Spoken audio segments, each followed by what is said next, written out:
Any luxury वीला में मैं खाई और सबसे महंगी स्टेक खाना ही नहीं। जब अनन्या अमीर आंटी के साथ ब्रांडेड स्टोर्स जाती तो उन्हें पसंद आ गई कोई ड्रेस या बैग, वो भी उसे दे दिया जाता, क्योंकि उसे पता था ये अमीर औरत खर्च के हिसाब किताब पर ध्यान नहीं देती। और इतना ही नहीं, अनन्या को इस बात की भी पूरी जानकारी थी कि उसका बॉयफ्रेंड साहिल उसी आंटी के साथ चुपके से रिश्ते में है, मगर वो न जलती न सवाल करती, बल्कि उल्टा साहिल के साथ उस आंटी के घर में ही रहने लगी। हर बार जब वो देखती कि वो आंटी और साहिल हंसते गुफ्तगू करते हैं, वो अनदेखा कर देती, क्योंकि अनन्या जानती थी अगर वो इस औरत को पटाने में कामयाब हो गई तो हाई सोसाइटी में घुसने का उसका सपना पूरा हो जाएगा। मगर हर पार्टी में आंटी साथ ले जाती सिर्फ साहिल को, अनन्या की तरफ देखना तक गवारा नहीं करती। आखिरकार अनन्या ने खुद ही पहला कदम उठाया। एक सुबह वो जल्दी उठ गई और आंटी की नई खरीदी पेंटिंग के सामने आकर आर्ट हिस्ट्री का ज्ञान झाड़ने लगी। आंटी हैरान रह गई कि ये लड़की ग्लास कलाकार की पेंटिंग को समझती कैसे। पूछा, तुम उसकी फैन हो? झूठ बोलने में माहिर अनन्या तुरंत बोली, पापा को उसकी आर्ट बहुत पसंद थी, घर में उसकी पेंटिंग्स भरी हैं, बचपन से देख देख कर मुझे भी लगाव हो गया। आंटी का नजरिया तुरंत बदल गया। उसी दिन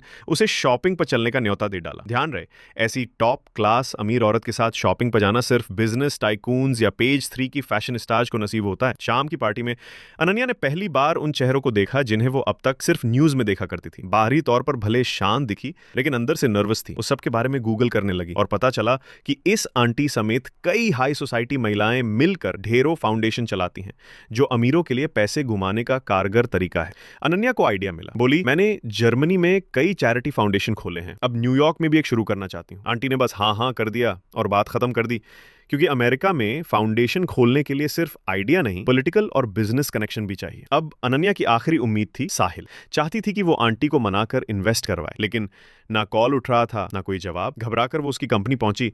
पता चला साहिल